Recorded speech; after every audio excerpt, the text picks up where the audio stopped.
What's going on, people? Welcome to another episode of the Off the Ball podcast with me, your host, Chris LeBron. And on today's show, I got a special guest with me, and he's his story, his journey throughout his whole college career is just extraordinary. And I'm super excited to have him show. I've been trying to do a lot of more of these NBA draft profiles with a lot of these players, and it's a privilege for him to be on my show and to be my first NBA draft hopeful. I'm super excited to get him on the show. So on that note, I got Conference USA Defensive Player of the Year of this year, led the nation in blocks, and also his team led the nation in blocks. I got Osaghae. My man, how are you? I'm doing good, man. How are you? I'm good, man. So, your story is something that I really, I'm really fond of. And, starting off as a walk-on, Yeah. how did it feel for going to being a walk-on, and I think you said you didn't play a lot of basketball before you get into college, but to go from being a walk-on and into finishing your college career, leading the country in blocks, you have 3.7 a game, and then winning Conference USA Defensive Player of the Year. I mean, that's Conference USA is a big time conference, so that's no, you did your thing. So just talk about that journey from walk on Defensive Player of the Year. Nah, I mean it's crazy, obviously I got Defensive Player of the Year this year, and I came close last year, and when I look back like 4 years and whatnot, like I would never be able to say like starting off as a walk on. If you told me that this is how my journey was going unfold and stuff, like I'll never believe it, Yeah. It's kind of one of them things. So I started off as a walk-on. I played I think 12 minutes my freshman year, and total all season. Yeah, great. So 12 minutes my entire freshman year, and then my biggest thing, I set goals for myself, but I don't set goals that are astronomical. I kind of set them incrementally. So I'm saying if I'm playing 12 minutes a game, 12 minutes for an entire season, my next goal might be, just play 15, 20 minutes throughout the season. You know what I'm saying? Like very small goal. Yeah. And it just like little by little until I get to my senior year, I just started setting more and more goals for myself as time went on. And then it really started clicking for me. I want to say after my sophomore year was when I kind of felt more confidence in my game, started believing that, I could compete with some of the better players. And my sophomore to junior year, when I got my scholarship under Coach Ballard, my confidence started going up. They started talking about me. We had a lot more meetings. They just put more trust into me, and I just started believing in myself a little bit more. So that junior year, I starting about the second half of the season. I think I started like 17 games, and I started putting up more numbers. I was struggling with a little bit of injury throughout the entire season. So in my mind, it's like, I did such and such my junior year. Mm-hmm. Imagine if I have a clean slate of health, I come in mentally stronger, better physically, all that. And then, who knows what could happen my senior year. I obviously didn't expect this much success and all the notoriety I'm getting and stuff like that. But it's just great, Yeah, it's great. That's great. So how do you obviously you said as a freshman, you played 16 minutes total. So yeah. How do you just make sure you're still focused and just being like, okay, my time's going to come? Because, a lot of people, they can get very discouraged and maybe want to transfer and try to go somewhere else and see if they can play. But how do you stay focused when you're 16 minutes in the season? That's you're not even playing a minute a game, So how do you how did you make sure to stay focused and be like, okay, my time's coming? It's just a matter of time and not get discouraged, because like I said, people, players could get easily discouraged and then worn out. How did you make sure to just keep focused and just making sure, okay, my time's going to come eventually? Honestly, at times I did question about if FIU was the right fit for me. There was a couple times where I thought maybe I should branch out. But ultimately, like, no matter where I went, no matter whether I stayed, the same answer kept coming to my head, that the time is not going to change, the minutes, the performance. Like, my success is not going to change unless I put more work in. So it didn't really matter where I was. It was kind of like about how much I was willing to put into it. And, time is very precious, so you never want to waste your time in life, because that's something you never get back. But what I did was, like, I know I'm not playing. I kind of even came into games not expecting. If I played, it was more of a surprise, you know what I'm saying? So I would, once the game was finished, I'd be in the gym. I'd be working out. I'd get my own game time in on my own.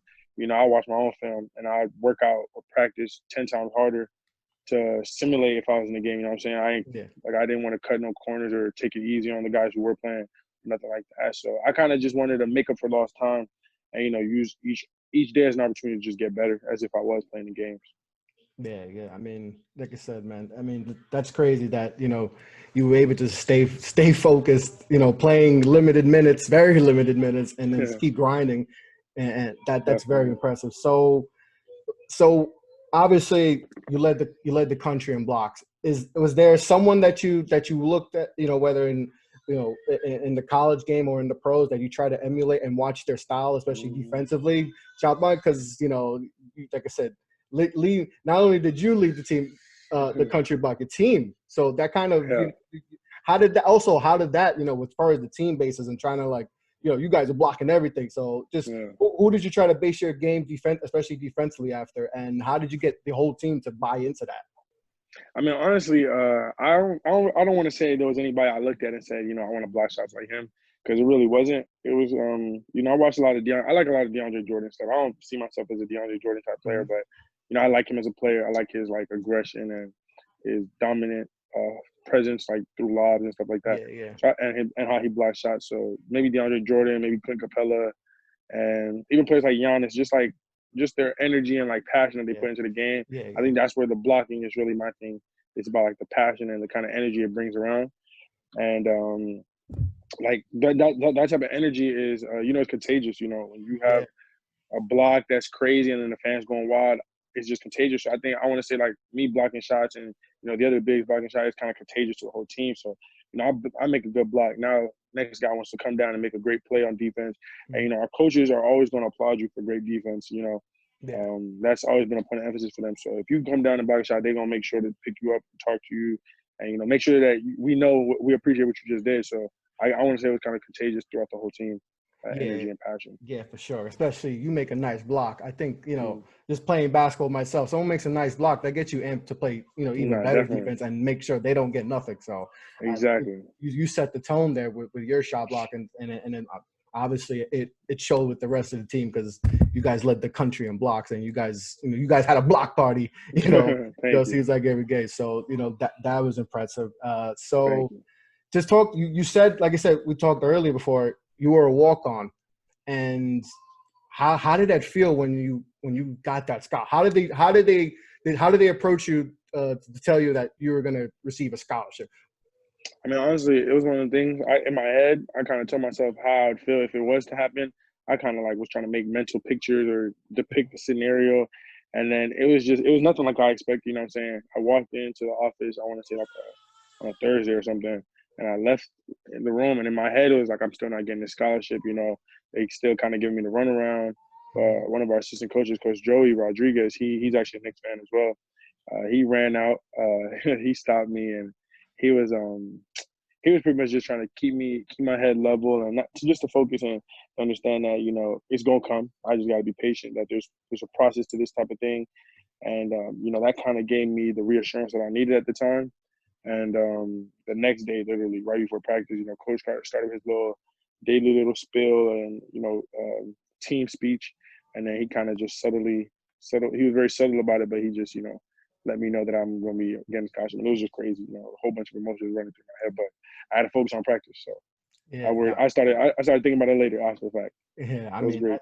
that first of all, that's congratulations on that, because Thank you. you obviously, you went through a lot of things, to get there, and to get that, it must have just felt, just a tremendous emotions there when you finally get that scholarship. That must have been just an amazing feeling. So Definitely.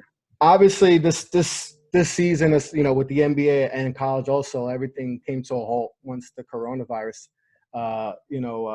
we all got notice of the coronavirus, and that pretty much shutting down all sports. uh how did obviously, were you guys in the Conference USA tournament, and were you, how did you feel when you found out that you weren't going to be able to play? Yeah, we had just beaten Rice, and we was on to our second game, and we were getting ready to prepare to play Charlotte. We was in Texas, and we kind of, I mean, we didn't think it was gonna happen, but we were kind of preparing for it in a sense, because we was actually in the film room or whatever, and just like watching film on them and stuff like that, and we was just also watching our highlights of regular college games, and we just kept seeing notifications of this tournament canceled and this tournament postponed and this type of stuff. So in a sense, we was kind of like expecting it. So then finally we woke up the next morning. We got the notification that everything was done. And it's not the best way to end, but I mean, health does come first, and I think everything happens for a reason. Mhm. I mean, yeah, it's not the best way, and obviously I'm a senior. I didn't want to go out like Yeah, that, it's but you unfortunate. can only control what you can. So I guess it is what it is, almost. Yeah, I mean, I'm sure it's tough, especially for seniors, sir, because Yeah, you win Conference USA tournament, you're in the tournament, and then anything could exactly. happen. Anything could happen. Anything. We saw Facts. 16 beat a 1 a couple years ago with Virginia, and Exactly. so anything could happen once you get in. So I know that must have been a real bummer. So, Mm-hmm. how have you? Obviously, you're ready. You're preparing for the draft now. How difficult is it since you can't? There's no you can't go to a workout with a team and stuff. How have you and your representation try to, make sure to get the film or workouts or showing that you're still in shape?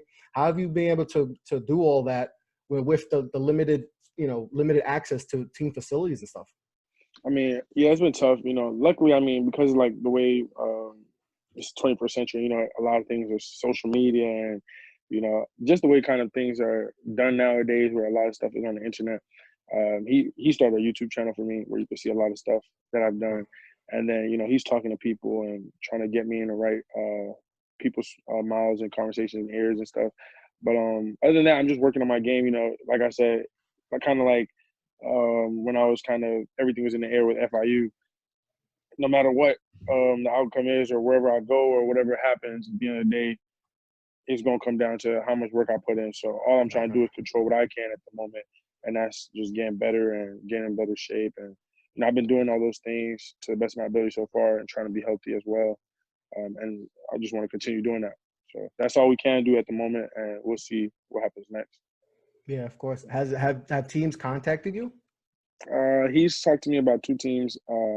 I've talked to 1 team at the moment. I'm hoping to get in contact with the next team soon, and hopefully more coming. But just 1 over the phone so far. Okay, cool. Yeah, because I've seen your name skyrocketed, and a lot of people are very intrigued to you because the shot blocking ability, your length, 6'9", you can move. So especially in pick and roll situation, you won't, a lot of guys are not gonna be able to go right past you, and you can be able to, you have a lot of you play that like Jordan type, those type of long guys. So, and that works in today's league, those, especially with the quickness of a lot of these, these point guards who you could be able to stick with them. So, that's man. You've definitely done your thing, and I've definitely enjoyed watching a lot of your stuff because, like I said, your whole journey has been great. So, what's the one thing that you feel like you got to work on the most?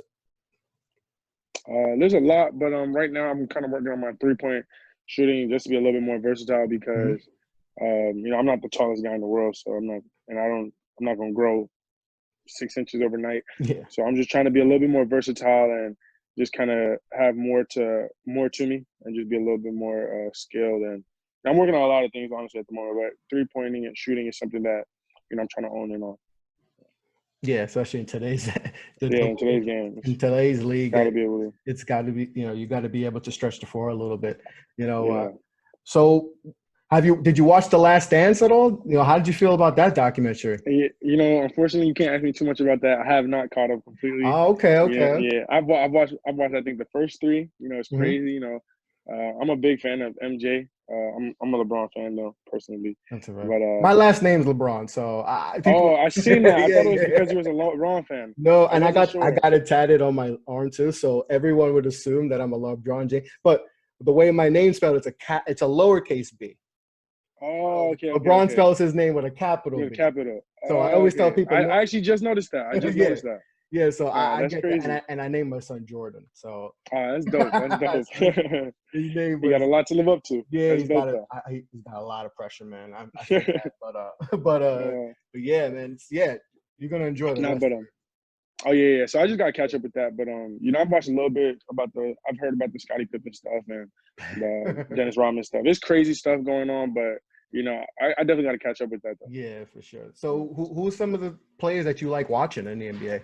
I'm a big Giannis and Russ fan. Like, I'm big fans of players who are like dogs and just dominant and, just kind of like a killer be killed type mentality.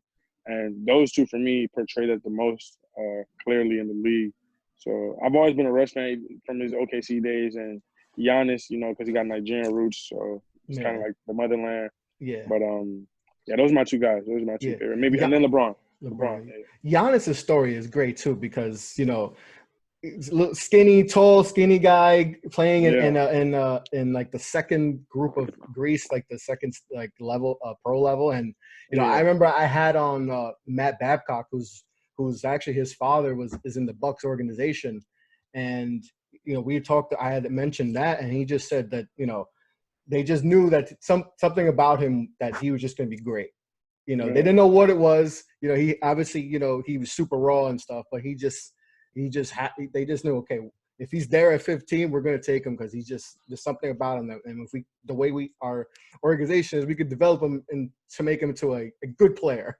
I don't think they thought he was going to be a possible back-to-back MVP, but I think that's just his story is just incredible. It's phenomenal, his story. But I agree. Yeah, man. So what do teams need to know about you that if they bring you into their organization, what are they going to get out of you?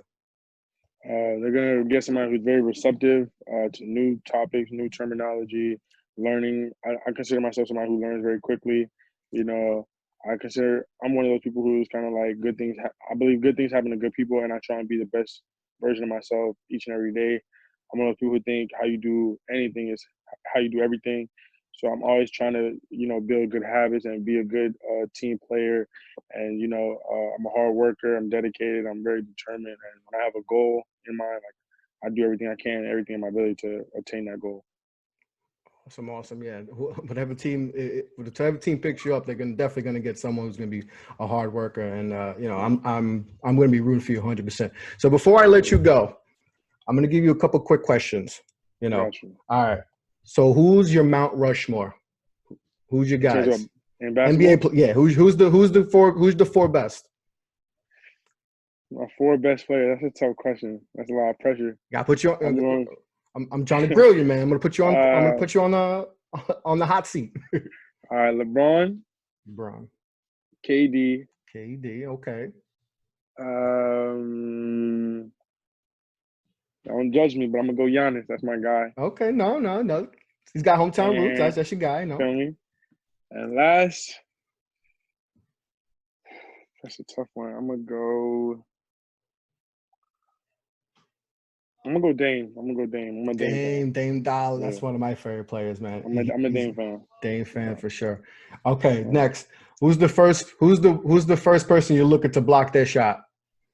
I know you're gonna probably say whoever's there, but who's one that you're like, man, if I get to block his shot, I'm gonna be hyped. I got to block. Let me say Embiid because he be trash talking. That'd be a tough. And he's a 7-footer, so if I got to block his shot, that'd be crazy. Embiid, yeah, man, he talks a lot of trash, man. Yeah, that'd be crazy. Yeah. So Osasu, man, this was great. I'm really happy that you were able to come on the show, man. I really appreciate this. No, thank you. My pleasure. Yeah, thank man. So like I said, I'm rooting for you big time. I'm definitely gonna keep a track of your process, and I'm hoping when whenever this draft is, they keep backing up the draft. But whenever it happens, I'm gonna be rooting for you to hopefully hear your name called. Which round it is. I'm gonna root for you big time. Big congratulations on Defensive Player of the Year. And like I said, your story was something that I really, really loved. And that's why I really wanted you on the show, because that journey from walk-on to scholarship to Defensive Player of the Year, I mean, that's amazing, man. There's not a lot of Thank you so much. So I really appreciate you, man, and continued success, man. And I'm just hoping for the best, man. Hey, thank you, man. It means a lot. Appreciate you. Yes. So on that note, guys, make sure to follow him on Twitter. I'll put all I'll put his Twitter, and if you haven't followed him, go follow him. His story is tremendous. Go watch his highlights. He's just from playing no minutes to be Defensive Player of the Year, man. The story is great. So on that note, Osasu, you take care. Be safe. You too. Safe to your family. Blessings to your family, and blessings to you as well. And on Stay that note, safe, man. Take care, guys. Thank you.